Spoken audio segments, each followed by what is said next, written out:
Imagine this. Hidden right under your feet could be a mountain of old car tires. You'd think it's just rubbish, left to rot in a landfill for centuries. But what if I told you that this black rubber gets a second life and becomes the foundation for modern sports stadiums? Every single football field uses up to 40,000 tires. Now, multiply that by the more than 13,000 arenas in the US alone, and you get hundreds of millions of old treads, transformed from the road into a green carpet for athletes. How exactly new life is born from dirty scraps? We're about to break it down, step by step. Stick around till the end, and you'll uncover a secret most people never even thought to look for.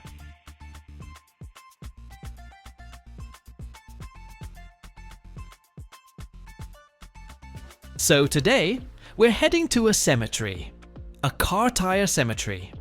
Acres of land piled high with mountains of black rubber rings.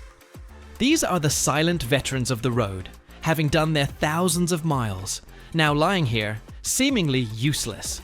But this isn't the end of their story. It's just the beginning of their amazing reincarnation. We'll follow how these worn-out, dirty pieces of rubber go through a series of brutal, yet high-tech trials to be reborn as the soft, springy heart of a modern sports stadium. This is the story of how the roar of the road turns into the quiet whisper under an athlete's feet. Americans have learned to give a second life to the vast majority of tires.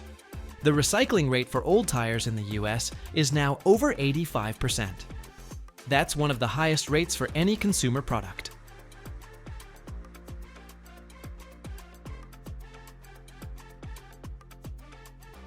That means over 250 million tires a year dodge the landfill and are sent off for a new life. Some of them are burned as highly efficient fuel, some are used in civil engineering, but a significant and growing number are turned into that very same crumb rubber. In this tire cemetery, a machine that looks like a steel Tyrannosaurus Rex is at work. This is an industrial shredder. A huge loader grabs a whole handful of old tires and dumps them into the machine's steel jaws. Inside, two massive shafts with thick, sharp hooks spin with a deafening screech. They grab the tires with relentless force and, with an incredible crack, tear them to pieces. There's nothing delicate about it. The shredder's job is simply to break the tire's integrity, turning it into rough, palm-sized chunks. At this moment, the first important liberation occurs.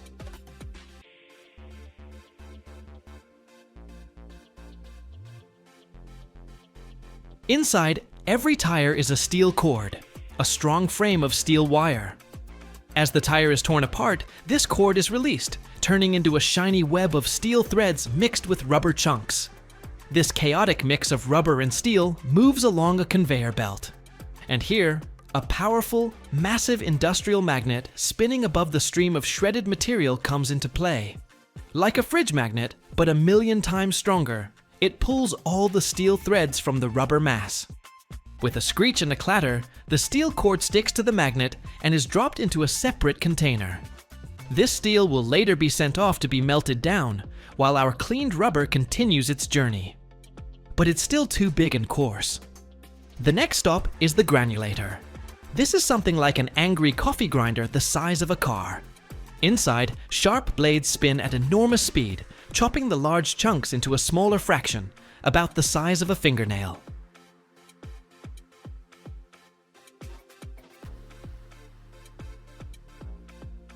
During this process, another component of the tire is released, the textile cord. These are nylon or polyester fibers that gave the tire extra strength. These light, fluffy fibers need to be removed. To do this, the rubber granules pass through a system of vibrating screens and air separators. Powerful streams of air literally blow away the light textile fluff, leaving only clean, heavy rubber granules. Now we have a clean, but still quite large material. To become the surface of a stadium, it needs to be turned into a crumb. For this, the granules are sent for final grinding, often in what are called cracker mills. These are two massive, grooved steel rollers that rotate towards each other at different speeds. The rubber granules, falling between them, are not so much cut as they are torn and ground into the tiniest particles.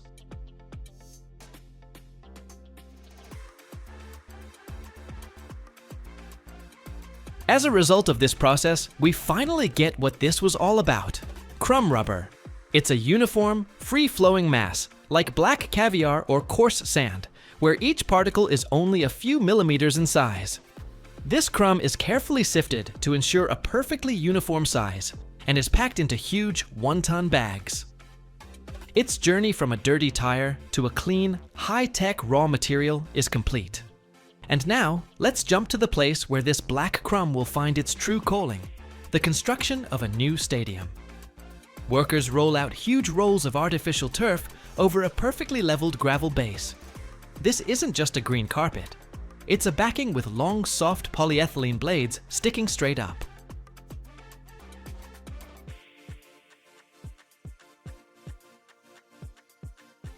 But for now, they look sad and limp, pressed against the base.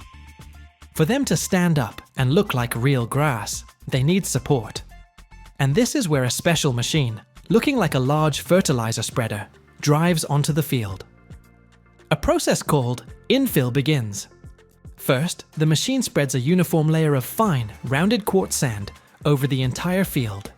It's heavy and settles right at the base of the carpet, acting as ballast to keep the turf from shifting and helping to stabilize the blades. And following the sand, our main hero is spread onto the field, the black crumb rubber.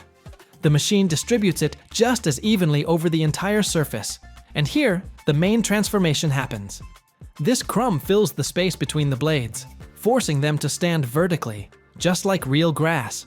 Secondly, and most importantly, it creates a cushioning layer. When an athlete runs, jumps, or falls, this layer of billions of tiny, springy rubber particles compresses, absorbing the impact energy.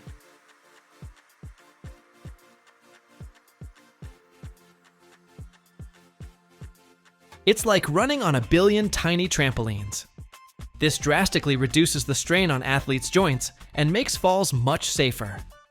The final touch is combing the field. A special machine with a huge brush drives over the turf, thoroughly mixing the sand and crumb rubber and brushing them deep down to the base, making every blade stand perfectly straight. And so, when the work is done, what stands before us is a perfectly green, resilient, and safe field.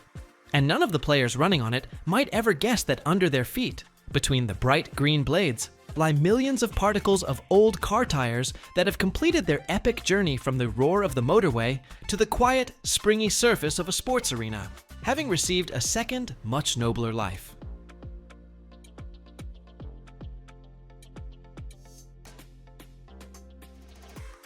To create one standard American football or soccer field, you need, on average, between 20,000 to 40,000 old passenger car tires.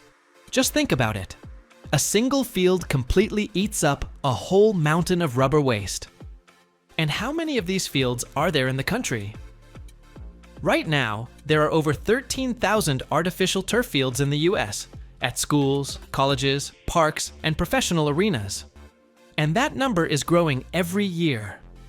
Now for some simple maths, even if we take the minimum figure of 20,000 tires per field, it turns out that over 260 million old tires have found their new home in the surfaces of sports fields across the country. That's almost a year's supply of all the rubber scrap the country generates.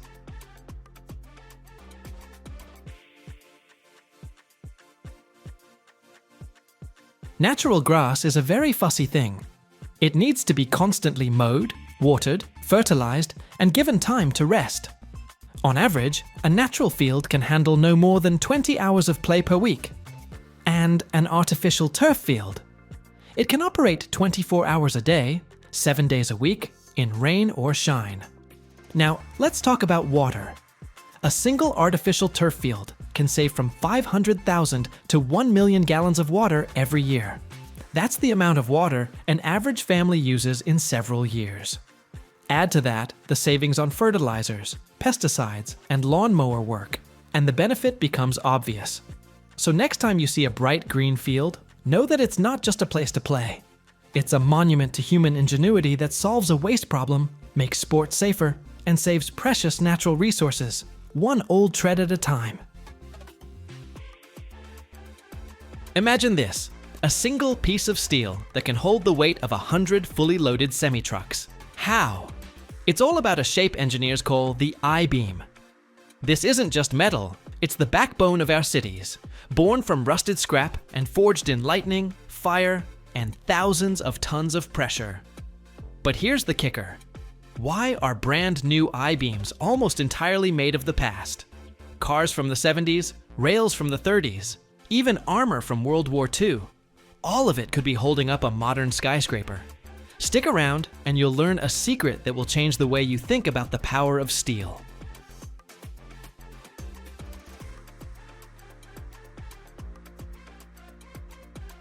The genius of the I-beam is its shape.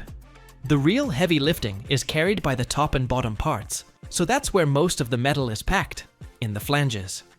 The thin web in the middle just keeps them locked in place. This gives you maximum strength for minimum weight. And that strength is just insane. A single heavy I-beam, set up right, can handle loads of hundreds of thousands, sometimes even millions of pounds. Picture a whole line of fully loaded semi-trucks, all parked on one single piece of steel. That's real power. This story doesn't start in some shiny workshop. It starts in a massive, rusty, noisy yard that looks like a graveyard for metal giants.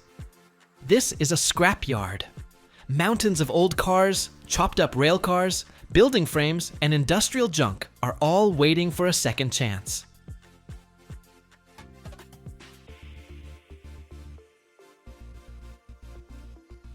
A giant crane with a powerful electromagnet drops down on the pile, and with a metallic groan, tons of old iron leap up to meet it. This scrap is the main ingredient. It gets loaded into a huge steel basket and sent to the melt shop for its trial by fire. Steel is the undisputed champion of recycling.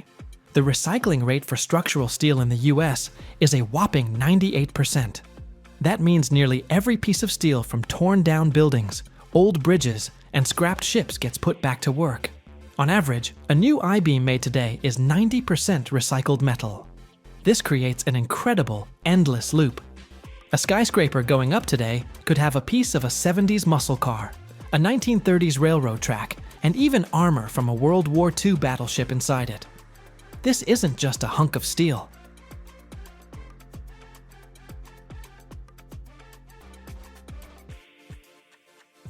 It's concentrated history, melted down and reborn for a new tour of duty. So these numbers aren't just stats. They're the silent language our cities are built on, a language of strength, efficiency, and the almost endless life of metal. Every year, the United States cranks out over 5 million tons of structural steel, and the lion's share of that is I-beams. That's a number so big, it's hard to get your head around. Let's try. The steel in the famous Golden Gate Bridge weighs about 83,000 tons. That means, in 1 year, American mills produce enough beams to build over 60 Golden Gate bridges. The heart of the plant is the electric arc furnace. A giant kettle, the size of a small house, where our scrap metal is dumped with a thunderous crash. 3 massive graphite electrodes, thick as ancient trees, are lowered in from the top.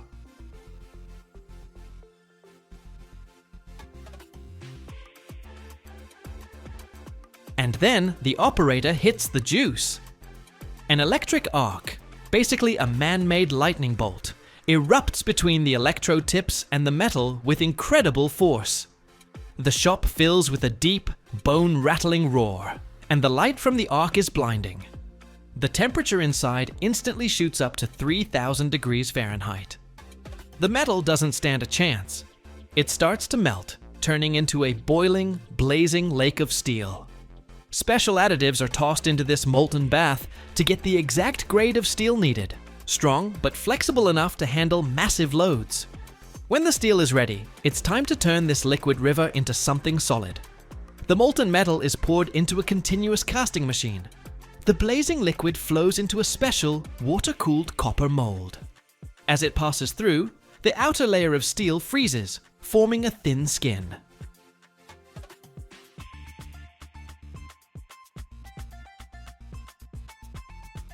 Next, this still mushy on the inside ingot is continuously pulled downwards through a chamber of water spray where hundreds of nozzles blast it, forcing it to solidify all the way through. What crawls out of the machine is an endless, glowing red, massive steel billet. This is called a bloom. Automated torches hiss to life and slice off pieces to the right length, say 20 or 30 feet. This is our blank, our piece of dough, that we're about to shape into a beam. These hot, but now solid blooms are sent to the next furnace, the reheating furnace. It's like a giant tunnel with a fire roaring inside. The blank moves slowly through it, where its temperature is cranked back up to the perfect working heat, around 2,200 degrees Fahrenheit. It becomes soft and pliable, like clay, ready for the most important step, rolling.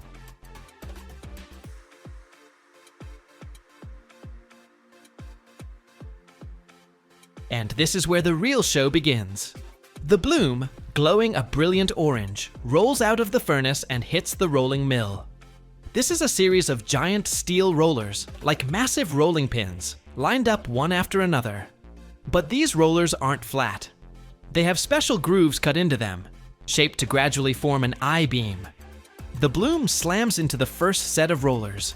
They squeeze it with thousands of tons of force, making it a little thinner and longer. Out the other side, it's grabbed by the next set, which squeezes it from a different angle, starting to form the flanges and the web of the future beam. And so, step by step, passing through dozens of these roller sets, our shapeless billet is stretched and molded, taking on that familiar I shape right before your eyes. It's an incredible sight. A piece of glowing steel that started at 20 feet long gets stretched into a fiery ribbon hundreds of feet long.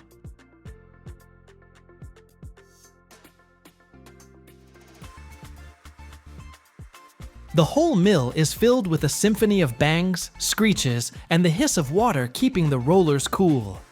When the beam exits the final, finishing roller, it has the perfect shape and dimensions, down to a fraction of an inch. Hot, long, like a fire serpent, it travels down a roller conveyor to a massive cooling bed. This is a giant rack where the beam slowly cools, letting its heat radiate into the air. As it cools, the metal shrinks a bit, and sometimes the beam can get a slight warp. To fix that, after it's cooled down, it's sent to a straightener. This thing is like a giant steel chiropractor, passing the beam through a set of rollers that align it until it's perfectly straight.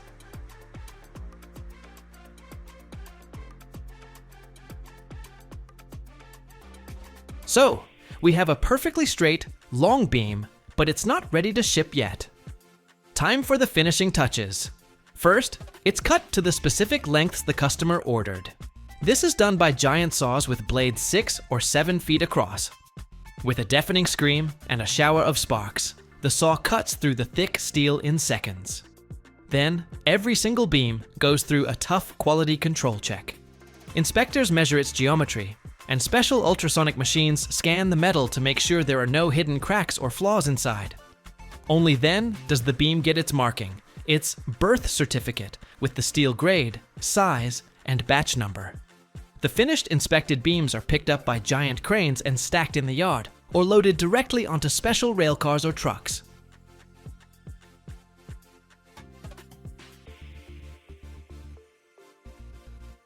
And just like that, this steel backbone, born from rusty scrap, forged through fire and pressure, is ready to ship out to a job site, to become the silent but incredibly strong skeleton for a skyscraper that will scrape the clouds, or a bridge that will connect two shores. Standard beams on a construction site can be anywhere from a few inches to 3 feet tall. But then there are the real monsters, the so-called jumbo sections, used in the most critical spots of skyscrapers. Their height can be over 4 feet, and their weight is something else. The heaviest ones can weigh over 800 pounds per foot.